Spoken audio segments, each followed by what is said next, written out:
magandang gabi, campers. Gusto ko lang i-check yung crowd. Sino dito yung mga singles? Taas kamay. May see those hands, please. Mga singles, mabigat!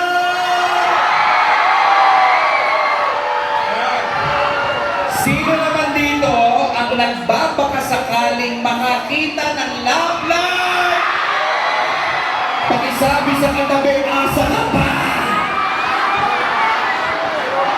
At pangatlo, sino dito ang nagmahal, nasaktan, at nagyuka?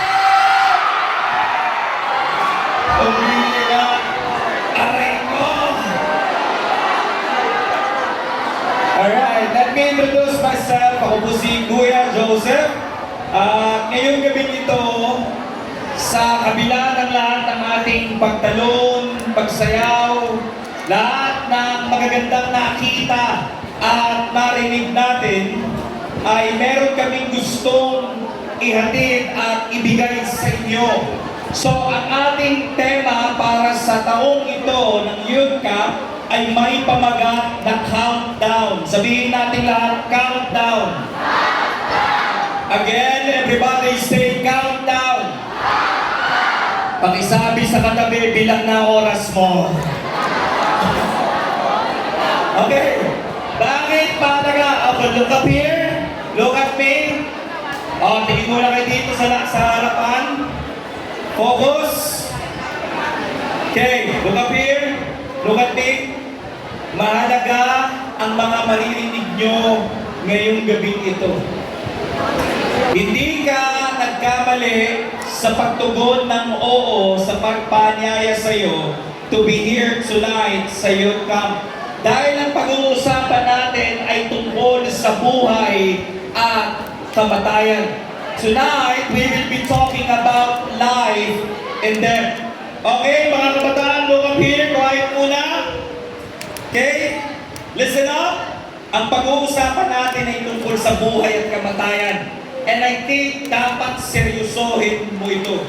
Ngayon, ang ating temang countdown, the beginning of an end. Ang pasimula ng isang wakas.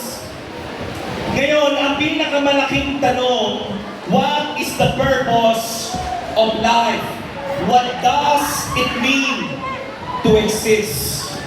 What does it mean to exist? Ano ba talaga ang kabuluhan ng mabuhay? Mga kabataan, dumaan din ako sa ganyang edad. Ako po ay 30 anyos lang, pero naranasan ko ang maging kabataan at ginawa ko ang lahat ng bagay na akala kong magpapasaya sa akin.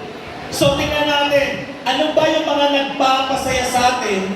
Saan natin inuubos yung ating oras? Alright? At paano natin i-examine? Okay, tingin dito. Tingnan, look up here. At examine natin, gaano ba kaganda yung pinaglalaanan natin ng panahon. Halimbawa, panonood ng sine. Ilang oras yun?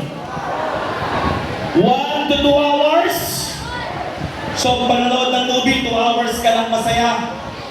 Pagpa-basketball, ilang oras? 1 to 2 hours, so 2 hours ka lang masaya. Eto, pag-inom! Ilang oras?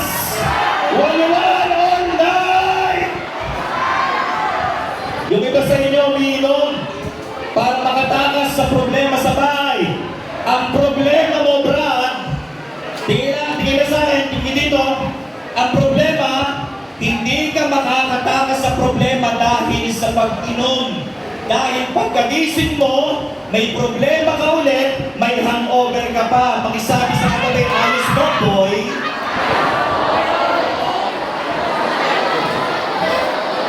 Tingin dito. Ayaw niyo mag-focus ay. Ayun. Hindi yan ang magpapasaya sa atin. Mga kabataan, mabilis lumilipas ang oras. Life on earth is just that fast. Ang buhay sa lupa ay hindi permanente. Ikaw at ako, anak, tayo ay mga manlalakbay lang. na dumadaan sa mundo ito. We are just